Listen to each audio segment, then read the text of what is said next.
A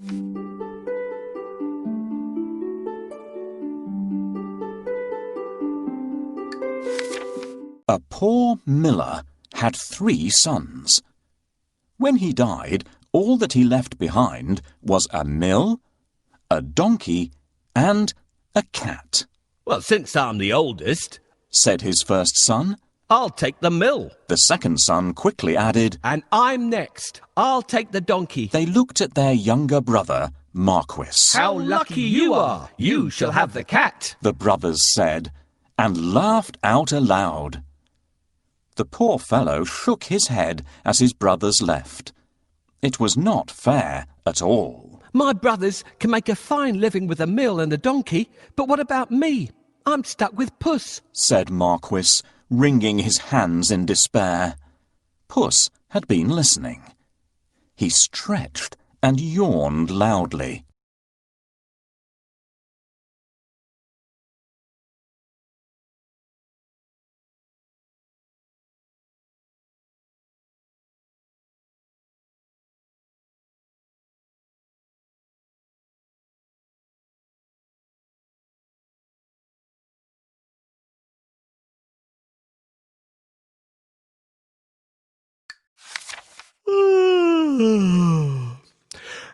Now, you won't have to worry when I'm around.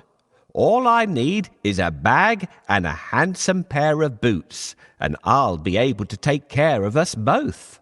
"Sure you will," thought Marquis. But to be fair, he had seen Puss use many tricks to catch mice and rats. If nothing else, they wouldn't go hungry. Our father left us some property in his will. I can't help thinking that it's been divided unfairly.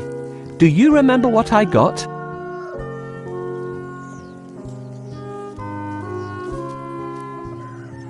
My father has left me this cat. What am I supposed to do with it? You don't have to do anything with me. A talking cat?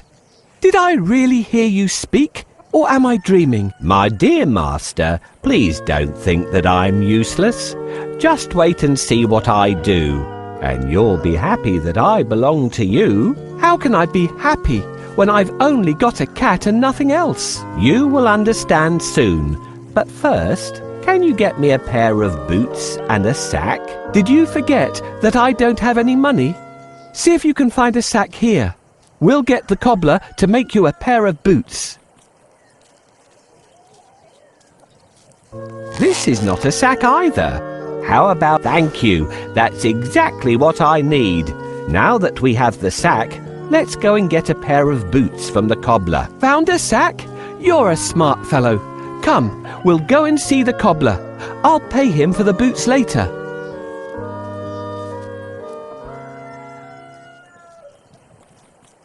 Yes, this is the cobbler's workshop. I can get my boots here. This is the last pair of boots I have. Let it bring you luck. Thank you. These boots suit me perfectly.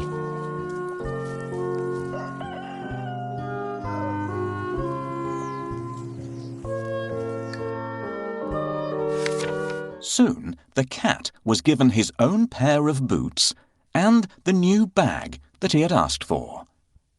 The boots fitted him perfectly, and he looked very smart. Puss packed a juicy cabbage and some bran in the bag, and slung it around his neck. He polished his whiskers and set out. Puss headed straight to a spot where there were plenty of rabbits. He had a great plan in mind. Puss opened the bag wide and hid behind a tree. Soon a rabbit came hopping by. He saw the cabbage and leapt straight into the bag.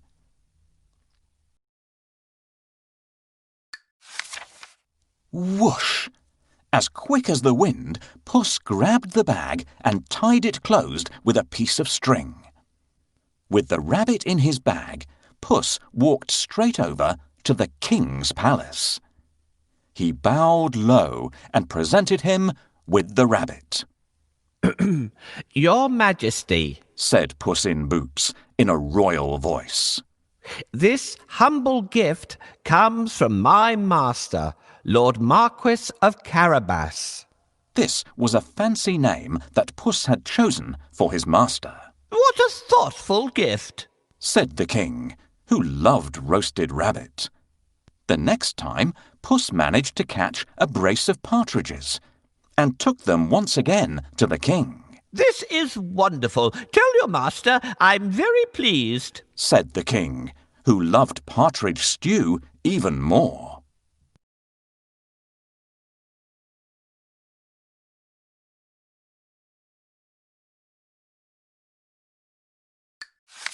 This went on for 2 months. Puss was becoming an expert at catching game, and the king was getting plumper.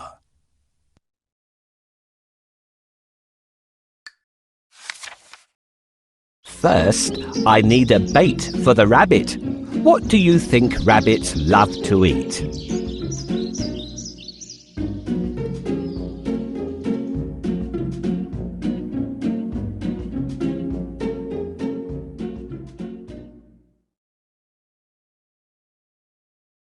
This is exactly what we need. No rabbit can resist the smell of a fresh cabbage. Get ready. When the rabbit comes closer, catch it.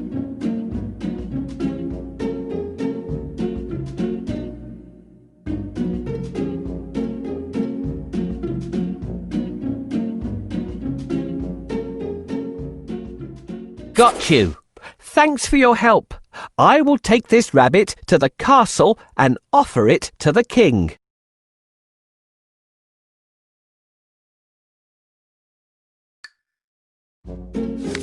Puss knew a lot of things. He was such a clever cat. For instance, he knew just when and where the king would be out riding in his carriage with his daughter. I think that the Marquis and I should go out for a walk today, thought Puss one sunny Saturday. Puss took Marquis down to the riverside and spoke to his master. Today could be your lucky day. If things go to plan, you'll make a fortune, said Puss. Clip, clop, cling, clang. Puss heard the sound of a carriage approaching. They both looked into the distance. It was the king's carriage. What should I do? Marquis asked, ready to obey. He had grown happier with the food Puss brought in every day. Go and bathe in the river. I'll take care of everything else, said Puss.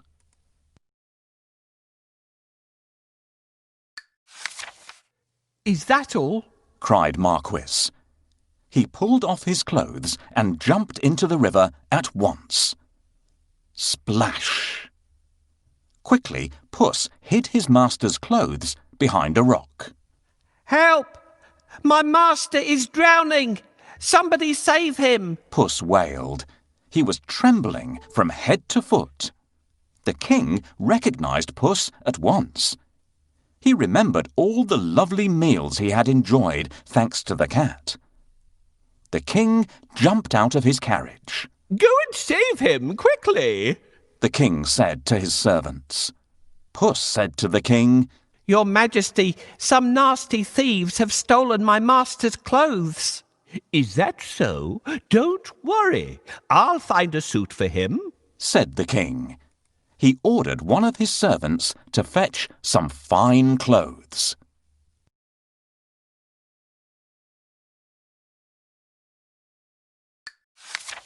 Soon Marquis was pulled out of the water, and the king's servant handed over a handsome suit for him to wear.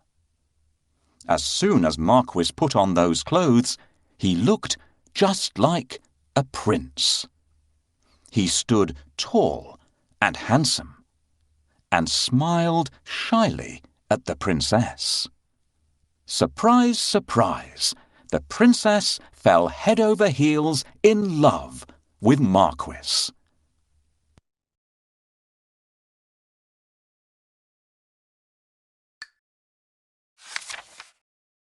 Master, I have a great idea. All you need to do is go and bathe in the river. I will take care of the rest. Well, all right. That's easy. While he's bathing, I need to hide his clothes. Can you think of a good place to hide them?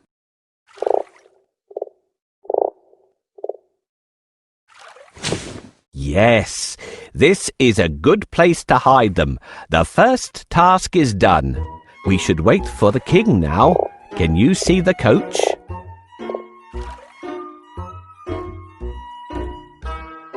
Your Majesty, please help!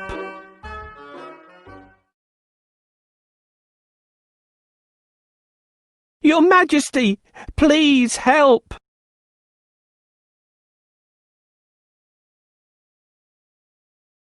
Hurry up!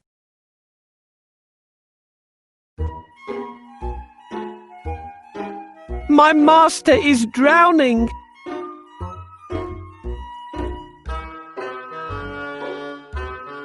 Your Majesty, please help!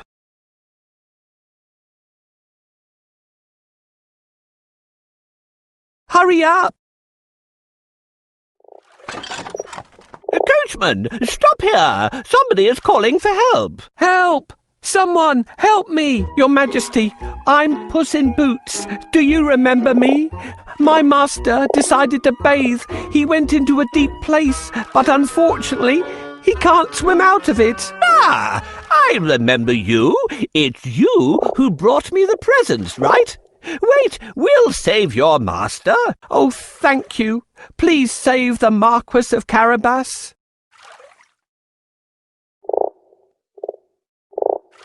I must pull him out quickly, but I need a stick. Where will I find one? This is exactly what I want. Thank you for your help.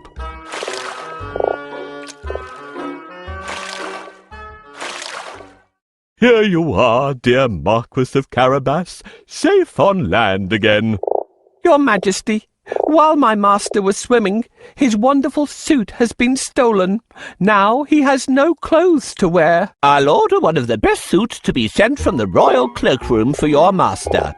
Thank you for your help. How can I pay you back? We would be delighted if you could join us on our journey. What do you say? Oh, of course. My master would be pleased to accompany you. Yes, I'd love to take up your offer and get better acquainted with you and your daughter. Then take a seat and let's go. I'm pleased to meet you, dear Marquis of Carabas.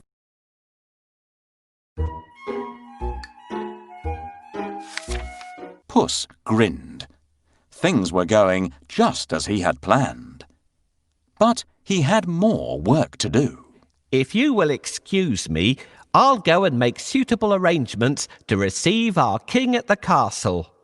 Puss said. Marquis was puzzled because he didn't live in a castle. But he kept quiet. Puss ran ahead and met some men mowing the fields. My good fellows, stop your work and listen. The king is coming this way, and you are all in grave trouble. The only way to save yourselves is to say that these fields belong to the Lord Marquis of Carabas. Puss announced. The mowers looked at Puss in surprise. They were scared. This Lord Marquis must be very powerful, they thought. They agreed to do exactly what the cat said, to save themselves.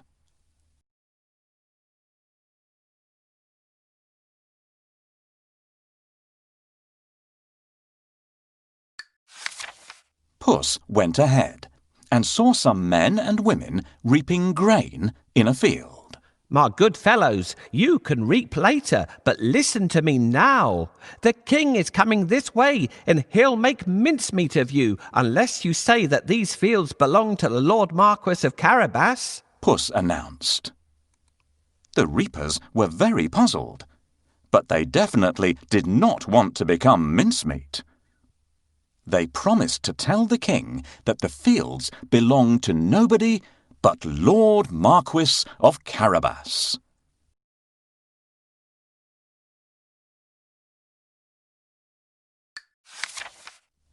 Puss went ahead and warned everybody to tell the king that the land belonged to Lord Marquis. The people thought that it wouldn't be right to mess with Lord Marquis. They decided to do exactly what the cat asked. But Puss had still more work to do. Huff, puff. He ran all the way until he reached a huge castle. Can you guess whose castle it was? Yes, the castle and all the lands belonged to a fierce and powerful ogre. But Puss was not scared of the ogre. He knocked at the castle door. Blim, blam. 2 guards opened the door. "I'd like to pay my respects to your mighty master," said Puss. The guards knew that the ogre loved anybody who admired him.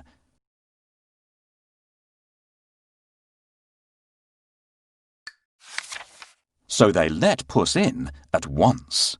Puss bowed low to the ogre. "I have heard much about your great powers. Is it really true that you can transform yourself into any animal you wish?" asked Puss. "Even a lion?" Watch me, said the ogre. Right before Puss's eyes, he transformed himself into a mighty lion. He roared so fiercely that Puss sprang up the curtains in fright. The ogre laughed loudly. "That's amazing," said Puss. "But I bet you can't turn yourself into a small creature. That's the most difficult thing in the world." I can, said the ogre. No, it would be impossible for a mighty ogre to turn into something like, for instance, a mouse, said Puss. Oh, really? asked the ogre, snapping his fingers. Boom!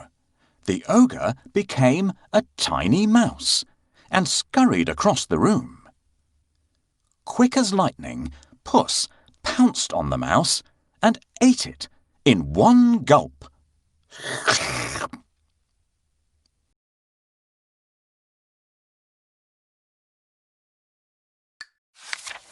Puss licked his lips. He clapped his hands 3 times and summoned all the people living in the castle. "The ogre is no more," Puss announced. "Will you accept Lord Marquis of Carabas as your master? He is kind and just, good and generous." The guards, maids, cooks, servants, and everyone else in the castle looked at Puss in surprise. But they nodded at once. They had never really liked the ogre anyway. Puss ordered everyone to prepare a feast for Lord Marquis and his very special guest, the king himself. "The coach with the king, the princess, and my master will be here soon. I have to wake up the ogre right away."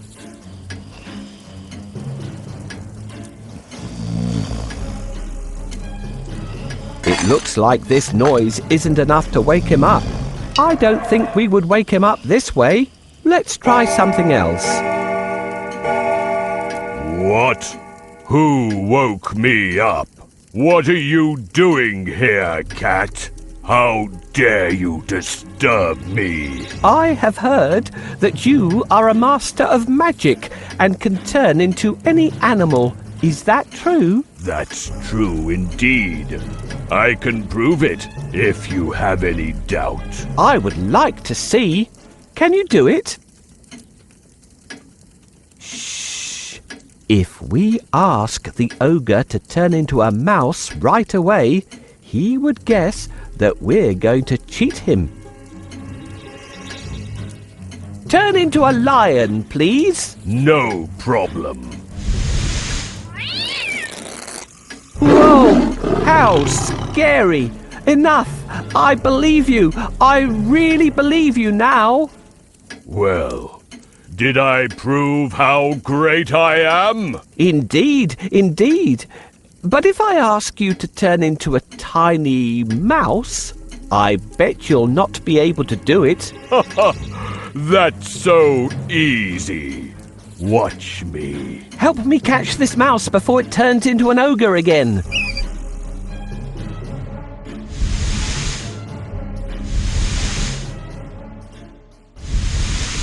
You're so zippy, but I'm faster than you.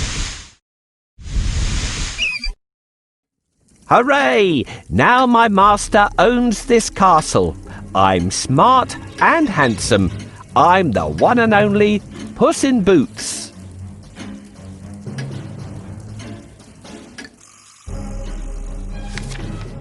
Meanwhile, the king travelled through the countryside, speaking to the people. He was very surprised to learn that almost all the land around him belonged to the young man by his side. When the king's coach finally reached the castle, Puss ran out to welcome them. Welcome to our humble abode, Puss said to the king. The king gulped. The castle was bigger and even more stunning than his own. Puss led them straight to the huge dining hall. The table groaned with the weight of roast chicken, rabbit stew, mince pies, smoked duck, and hundreds of other dishes. The king was in seventh heaven. After eating the great feast and sipping the finest wine he had ever tasted, the king said, My dear Lord Marquis, I'd be delighted if you would marry my only daughter. Marquis smiled at the princess. I will if the princess wishes to live with me, said Marquis shyly. The princess was so happy that she wanted to dance all around the castle. She blushed in delight and nodded. They married and lived happily ever after. And so did Puss, because loyal Marquis made him a lord of the castle. Puss enjoyed great feasts every day and did not go after rats or mice any more, except now and then, when he wanted some fun.